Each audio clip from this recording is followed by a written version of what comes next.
रहमान। अच्छा, पैरासाइटोलॉजी में ना बेसिकली जो आपके पास पैरासाइट्स होते हैं उनको दो मेजर क्लासिफिकेशन है। एक का नाम प्रोटोजोआ है, दूसरी का नाम मीटोजोआ होता है। मीटोजोआ जो होती हैं वो मतलब मल्टी सेलुलर ऑर्गेनिजम्स को कहते हैं, होते पैरासाइट्स ही हैं। और जो प्रोटोजोआ जो ये आपके लिखे हैं ये यूनिसेलुलर होते हैं। अब इनकी जनरल कैरेक्टरिस्टिक्स में अगर आप देखें ना तो ये लिखा हुआ है दीज सेलुलर ऑर्गेनेल्स जो होती हैं ये हमारे पास क्या है, ये हमारे पास इन यूनिसेलुलर है। ठीक है, अब ये मैं पॉइंटर यहाँ से बता रहा हूँ आपको। ये देखें, these are free living unicellular eukaryotic cells हैं, यूकैरियोट्स हैं, और आउटर लेयर ऑफ एक्टोप्लाज्म है, इनर लेयर ऑफ एंडोप्लाज्म। मतलब ये बेसिकली उनकी ना बात कर रहे हैं कि हमारे पास ये फ्री लिविंग है और ये यूकैरियोट्स हैं। ठीक है, और ये इतनी डिटेल में कोई नहीं पूछता कि इनके अंदर क्या क्या है। ये जिस तरह का सेलुलर ऑर्गेनेल्स हैं, दो न्यूक्लिया हैं, माइटोकॉन्ड्रिया, फूड वैक्यूल्स हैं, ये कोई पूछेगा। आपको बस ये पता हो दीज आर यूनिसेलुलर। प्रोटोजोआ और यूनिसेलुलर आगे इंशाल्लाह बाद में हम जब करेंगे ना नेमाटोड्स जिसमें ये फ्लैट वर्म्स आते हैं जो बच्चों में आमतौर पर कीड़े भी होते हैं, वो मीटाजोआ होता है, मीटोजोआ उन्हें कहते हैं, वो मल्टी सेलुलर होते हैं। तो ये आपने इसमें काम की बात यही याद रखनी, यूनिसेलुलर है, ऑर्गेनेल्स हैं इनके अंदर, कौन कौन सी ऑर्गेनेल्स हैं ये कोई नहीं पूछता। आगे लिखा हुआ है दे इंजेस्ट अ फूड, मतलब ये नॉर्मल प्रोसेस बता रहे हैं, फूड को इंजेस्ट करते हैं, उस प्रोसेस को कहते हैं साइटोसोम। ठीक है, स्मॉल माउथ और साइटोसोल, और एंड एक्सक्रीट करते हैं बाय साइटोफेग्स। ये एक जनरल इन्फॉर्मेशन है कि ये फूड को इंजेस्ट करते हैं साइटोसोम। साइटोसोम बेसिकली कहता है कि वो माउथ को कह रहे हैं उसके, जिससे वो लेता है, और एक्सक्रीट करते हैं इस प्रोसेस को जिसको साइटोफेग्स कहते हैं। अब मेन चीज़ आपने याद रखनी है, इन मतलब आपने क्या पढ़ा कि जो पैरासाइट्स हैं, ठीक है, उसको हम दो में क्लासिफिकेशन में डिवाइड किया। एक को कहते हैं प्रोटोजोआ, एक को कहते हैं मीटोजोआ।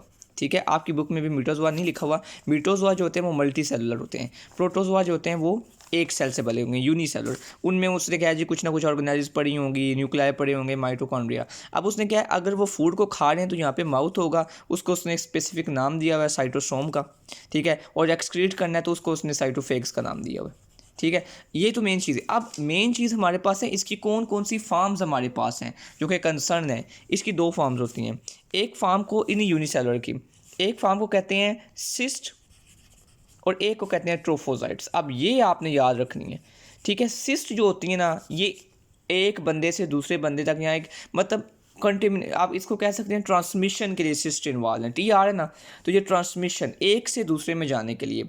और जो ट्रोफोजाइट्स होती हैं ना, ये जब एक बंदे के अंदर चली जाती है ना, ये वाली फार्म इसकी, तो वो इन्फेक्शन काज करती है। ये वाली फार्म मोटाइल होती है। इसका अगर कोई डिफरेंस पूछे ना तो आप बताएंगे कि ट्रोफोजाइट्स वाली फार्म मोटाइल होती है और सिस्ट वाली फार्म नॉन मोटाइल होती है। ट्रोफोजाइट्स वाली फार्म रिप्रोड्यूस कर सकती है, सिस्ट वाली फार्म नहीं रिप्रोड्यूस कर सकती। ट्रोफोजाइट्स वाली फार्म इन्फेक्टिव होती है। अब यहाँ पे ये पढ़ें, ट्रोफोजाइट्स विच आर एक्टिवली मोटाइल। ठीक है, मोटाइल है, बाकी डिफरेंसेस नहीं लिखे हुए।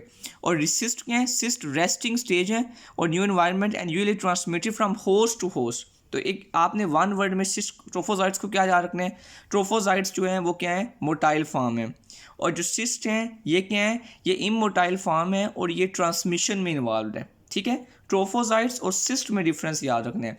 और मैं आपको एक बात बताऊँ, ये जो मोटाइल फार्म है ना, एक्टिवली मोटाइल फार्म, यही आपको नॉर्मली स्टूल में विजिबल होगी। जब भी आई मीन ये प्रोटोजोआ भी मैं बताता हूँ, जो नीचे नाम लिखे हुए हैं इनका, जब भी आपको लैब डायग्नोसिस आएगी ना तो आप ट्रोफोजाइट्स इनमें देखेंगे। सिस्ट हम देखते नहीं है, क्यों? क्योंकि आप लेट्स सपोज अगर ये मैं मिसाल देता हूँ जार्डिया की, ये कॉमन काज है, ये काज करता है डायरिया। तो सिस्ट जो होती हैं ये फार्म्ड फीसिस में होती हैं। तो डायरिया हो रहा है, डायरिया में तो फीसिस होती नहीं है, वो तो स्टूल होता है लूज सा। तो उसमें आपको क्या नज़र आएंगी, सिर्फ ट्रोफोजाइट्स वाली फार्म नज़र आएगी, उसमें सिस्ट वाली फार्म नज़र नहीं आ रही। सिस्ट वाली फार्म नॉर्मली फ्री इन्वायरमेंट में होती है। हमारे पास ये फार्म्ड फीस अगर बन रही हो ना तब नज़र आ सकती है, नॉर्मली ये हमें नज़र ही नहीं आती। अब लोकोमोशन, अच्छा, अब इन प्रोटोजोआ को जो मैंने डिवाइड करना है ना, उनको डिवाइड करना है उनके लोकोमोटरी आर्गन। लोकोमोटरी मतलब मूवमेंट वाले आर्गन्स। अब कौन कौन से हैं देखिए, अगर तो इसके पास आ गया ना फ्लैजिला तो मैं इन्हें कहूँगा मेस्टिगोफोर। ठीक है, अगर सीलिया आ गया है तो सीलियोफोर, अगर माइक्रो है तो माइक्रोस्पोराफोरा। ये नॉर्मली किसी और जगह क्लासिफिकेशन है, इसी बुक में सिर्फ है। अगर इनके पास अमीबा की तरह मूवमेंट है तो इनको सार्कोडीना कहते हैं। अगर इनकी मूवमेंट एक ख़ास प्रोसेस होता है, जिस तरह यहाँ पे नीचे उन्होंने लिखा होगा कि ये ग्रीग्रेन्स मूवमेंट। ठीक है, ये sporozoa move in a sludge way, sludge wise way मतलब लूज ही, तो उनको कहते हैं स्पोरोजोआ। मतलब मैंने क्या बताया कि प्रोटोजोआ जो कि सबसे पहले पैरासाइट्स में यूनिसेलुलर थे, उनकी दो फार्म्स होती हैं, सिस्ट और ट्रोफोजाइट्स। इन्हीं प्रोटोजोआ को जब हम फर्दर डिवाइड करते हैं तो किस तरह करते हैं, इनके हम लोकोमोटरी आर्गन। चार क्लासिफिकेशन मेन है। अगर तो इनके साथ फ्लैजिला लगे हों ऐसे करके, तो हम इन्हें कहेंगे ये हमारे पास है मैस्टिगोफोर। ठीक है, अगर इनके पास अमीबा की तरह से, अमीबा मतलब वो मूवमेंट हो, तो हम इनसे कहेंगे ये सार्कोडीन है। अगर सीलिए हैं तो हम कहेंगे, मतलब ये सीलिया, तो हम कहेंगे ये क्या है, सीलियोफोर है। ठीक है, एक फॉर्म उसके बाद रह गया हाँ, और अगर इनकी मूवमेंट वो स्लज लाइक मूवमेंट है, ऐसे ऐसे slow slow slow slow sludge, तो ये हम कहेंगे ये स्पोरोजोआन है। और एक फार्म जो माइक्रो के नाम से लिखी हुई है, माइक्रोस्पोराफोरा, ये कोई नहीं पूछता है। आपने क्या याद रखना है, पैरासाइट्स जो कि प्रोटोजोआ हैं उनको हम डिवाइड करते हैं उनके लोकोमोटरी ऑर्गन्स। कौन कौन से होते हैं, अगर तो फ्लैजिलाज हैं, ठीक है, मूंछों की तरह, तो हम कहेंगे ये मैस्टिगोफोर है। मैस्टिगोफोर मूंछों से याद रख लें। उसके बाद माउस्टिचेस जिस तरह होते हैं, अगर उनकी मूवमेंट जो है, अगर उनके पास लेट्स सपोज हमारे पास इस तरह का सीन है कि अमीबा लाइक मूवमेंट है, ठीक है, अमीबा, तो हम कहेंगे ये सार्कोडीना है। ठीक है, यहाँ से आप देख लें, अगर तो फ्लैजिला है तो मैस्टिगोफोर है, अगर अमीबा है तो सार्कोडीन है, अगर सीलिया है तो सीलियोफोर है, माइक्रोस्पोर है, और अगर उनकी मूवमेंट एक वो स्लज लाइक मूवमेंट जिसको जार्जरेन मूवमेंट कहते हैं जी, ग्रेन मूवमेंट, ठीक है, तो इसको हम कहेंगे अब ये हमारे पास स्पोरोजोन है। अब देखिए ये नाम एग्जैक्ट याद रखना मुश्किल है, आप दो दो याद रख लें। जिस तरह फ्लैजिला वाले आप सारे डिटेल में पढ़ेंगी, तो अब आपको पता हो उनके नाम, जिस तरह जार्डिला लेम्बिया इसमें आता है, ट्राइकोमेनस वेजिनेलिस आता है, फिर ट्राइपेनसोमा लिशमिनियसिस, ये चारों डिस्क्राइब हैं, तो ये सारे फ्लैजिला वाले हैं। इन सब में जब आप इनके ट्रोफोसाइट्स देखेंगे ना, तो आपको फ्लैजिला उनमें नजर आएंगे। ठीक है, अब ये जो वाले स्पोरोजोन में एक बस पक्की एग्जाम्पल याद रख लें, प्लास्मोडियम की। प्लाज्मोडियम जो है हीमोस्पोराफोरा का मतलब है ब्लड में। ये जो लिखे हुए ना, ये कॉक्सीडिया, ये बेशक नाम भी याद रहे, ये आप इसमें टॉक्सोप्लाज्मा लिखा हुआ है, आइसोस्पोरा लिखा हुआ है, आप बस इस तरह याद रख लें। मैस्टिगोफोर में जार्डिया याद रख लें, ठीक है, या लिशमेनियसिस याद रख लें। स्पोरोजोआ में याद रख लें प्लाज्मोडियम। स्पोरोजोआ जो होते हैं ब्लड में होते हैं, जो खास तौर पर प्लाज्मोडियम वाले। सार्कोडीना जो अमीबा लाइक में ये नाम इस तरह का, एंट अमीबा हिस्टोलिका, ये इंटेस्टाइन में होता है, फ्री लिविंग में, ये कराची में बहुत कॉमन है, ये जो लिखा हुआ है नाइजेरिया, ठीक है, ये कराची में काफ़ी फ्री लिविंग अमीबाज हैं, और ये उधर इन्फेक्शन काज करते हैं। बंदा अगर पानी वगैरह में जा रहा है, ये नाक के थ्रू जाते हैं, ब्रेन के अंदर इनकेफ्लाइटिस मतलब ब्रेन में इन्फेक्शन। और जो आगे लिखा है सीलियोस्पोरा, ये ब्लैंटीनियम कोलाई है। ब्लैंटीनियम कोलाई कोई हमारे अंदर इन्फेक्शन काज नहीं करता, एड्स वाले पेशेंट में सिर्फ करता है डायरिया ये। और उसके बाद माइक्रोस्पोरा में माइक्रोस्पोरोडियन स्पीशीज़ है। आपने याद किस तरह करना है, मैं बताता हूँ। आपने डिवाइड किया लोकोमोटरी ऑर्गन्स की बेसिस पे। मैस्टिगोफोर्स वो हैं जिनके फ्लैजिला हैं, फ्लैजिला में याद रख लें जार्डिया, ठीक है, जार्डिया कॉमन काज है, ये डायरिया काज करता है। ये जो बंदे हाइकर्स होते हैं, पानी पीते हैं, गंदा तब हो जाता है जार्डिया वाला। अगर आपको आ जाता है जी अमीबा वाले बताए, तो आप याद रख लें एंट अमीबा हिस्टोलिका, एंट अमीबा हिस्टोलिका, ये बार बार याद करने से हो जाएगा। और जो सीलिया वाले हैं, सीलिया वाले में उसने जो एग्जांपल लिखी हुई है वो हमारे पास ब्लैंटीनियम कोलाई एड्स वाले पेशेंट में डायरिया काज करेगा। स्पोरोजोआ में आप प्लाज्मोडियम याद रख लें जो मलेरिया काज करता है। ठीक है, तो आपने क्या क्या याद रखा, इसमें जार्डिया याद रख लिया फ्लैजिला वालों में, ठीक है, फ्लैजिला वालों में जार्डिया, स्पोरोजोआ वालों में प्लाज्मोडियम याद रख लिया। सार्कोडीना जो अमीबा लाइक है उसमें एंट अमीबा हिस्टोलिका, नाम ही इसी तरह का है। और अगर फ्री उसमें दो फार्म्स होती हैं, इंटेस्टाइन में भी फ्री में नाइजेरिया, ये जो कराची में कॉमन है, ये भी अमीबा लाइक है। सीरिया में अगर आ जाए तो ब्लैंटीनियम कोलाई है, और माइक्रोस्पोरा में माइक्रोस्पोरिडियम। अब ये क्लासिफिकेशन के बाद हमारे पास मेन चीज़ है होस्ट।